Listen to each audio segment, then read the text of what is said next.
Hello दोस्तों, कैसे हैं सभी लोग। आप सभी का आपका अपना चैनल IND मैथ रिजल्ट्स में आपका स्वागत और मेरा नाम नीतीश चौधरी है। हम लोग प्रॉफिट एंड लॉस में सवाल कर रहे थे और आज हम लोग जिस सवाल को हम लोग करेंगे वो रेलवे SSC के एग्जाम के लिए बहुत फेमस प्रश्न है। चलिए हम लोग देखते हैं। सवाल कहता है ए एक वस्तु बी को 20% लाभ पर बेचता है। ए कोई वस्तु उसके पास था, 100 रुपया में खरीदा हुआ था, 20% लाभ पर बेचा होगा। यहाँ कहता है ए एक वस्तु बी को 20% लाभ पर बेचता है। बी उसे सी को 10% लाभ पर बेचता है और सी उसे डी को 12.5% लाभ पर बेचता है। तदनुसार डी ने उसे 29.70 रुपया में दिया हो। तदनुसार डी ने उसे 29.70 रुपया में दिया हो। जब डी ने किसी को दिया तो 29.70 रुपया में दिया होगा, तो ए ने उसे कितने रुपये में खरीदा होगा। ए ने उसे कितने रुपये में खरीदा होगा। यहाँ ए बी सी और डी की बात कही जा रही है। ए अनुपात बी अनुपात सी अनुपात डी। कहता ए एक वस्तु बी को 20% लाभ पर बेचता है।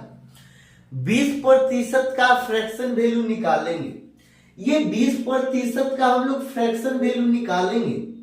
ये 20% का फ्रैक्शन वैल्यू होता है 1/5। मतलब ए ने 5 रुपया में किसी से लिया होगा तो ये 6 रुपया में बी को दे दिया। बी को 6 रुपया में दे दिया। एक वस्तु बी को 20% लाभ पर बेचता है, मतलब 5 का सामान 6 में बेच दिया। बी उसे सी को 10% लाभ पर बेचता है।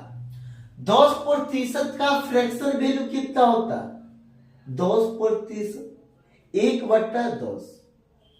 मतलब ये बी के पास 10 रुपया में कोई सामान खरीदा था, वो 11 रुपया में बेच दिया। ये 11। यहां कहता है बी उसे सी को 10% लाभ पर, बी जितना में खरीदा था उससे 10% लाभ पर सी को दे दिया। 10% का फ्रैक्शन वैल्यू होता है 1/10, मतलब 10 का 11। फिर आगे सवाल में कहता है और सी उसे डी को 12.5% लाभ पर बेचता है और 12.5% का फ्रैक्शन वैल्यू कितना होता है? 12.5% का फ्रैक्शन वैल्यू होता है 1/8। मतलब ये 8 का समान था और ये 9 में दे दिया। ये 9 में दे दिया। ये 9 में दे दिया। अब ये 9 में दे दिया तो सी ने उसे 12.5% लाभ पर डी को बेचता। तदनुसार डी ने उसे 29.70 रुपया में दिया हो तो ए ने उसे कितने रुपया में खरीदा हो। अब बताइए, बी का मान यहां 6 है, बी का मान यहां 10 है। सही बात तो नहीं? एक ही चीज मान दो, एक समान है और दो उसका वैल्यू है, ऐसा नहीं होता। दोनों जगह बराबर होना चाहिए। अब यहाँ पे कितना 11, यहाँ 8 है, दोनों जगह बराबर है। बराबर करने के लिए यहाँ पे जगह खाली है, यहाँ पे जगह खाली, यहाँ पे जगह खाली। यहाँ पे सी का मान होगा 6, यहाँ भी मान होगा डी का 6। फिर यहाँ क्या होगा? यहाँ भी बगल वाला से ले लेंगे। यहाँ मान कितना होगा? ए का मान कितना होगा? ए का मान होगा यहाँ पे 10, यहाँ पे कितना होगा?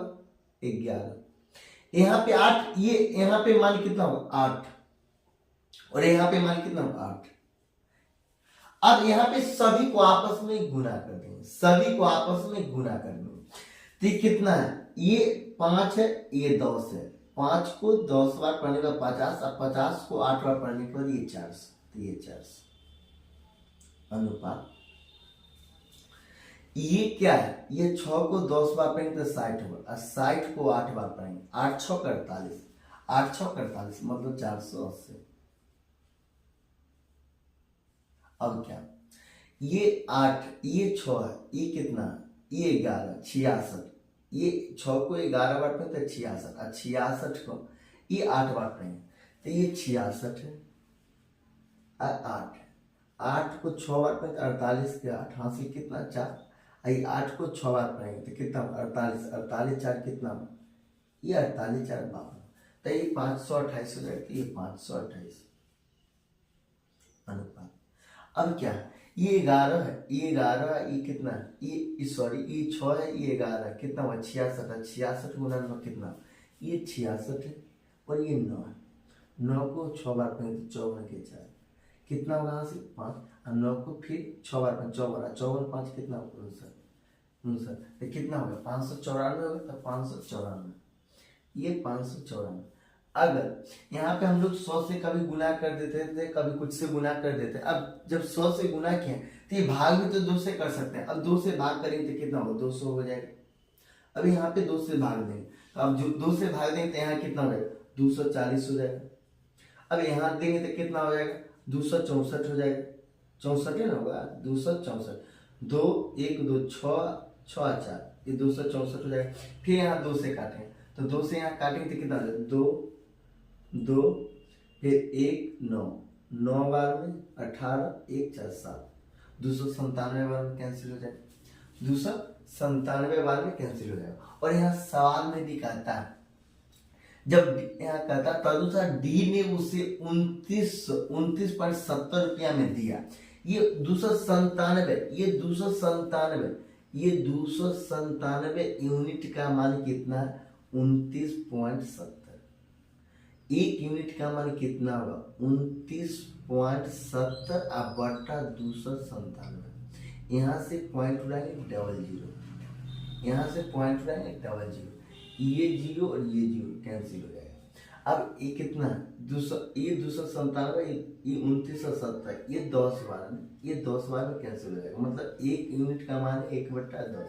फिर आगे सवाल में कहता है तो ए ने उसे कितने रुपये में खरीदा होगा, मतलब ये 200 यूनिट का मान क्या होगा, ये 200 यूनिट का मान, 200 यूनिट का मान कितना 200 और गुना 1/10, ये 0 से 0 कैंसिल, मतलब 20। यही आंसर है। अगर अच्छा लगता है तो लाइक और सब्सक्राइब कर लीजिएगा। यह रेलवे और एसएससी का फेमस प्रश्न है।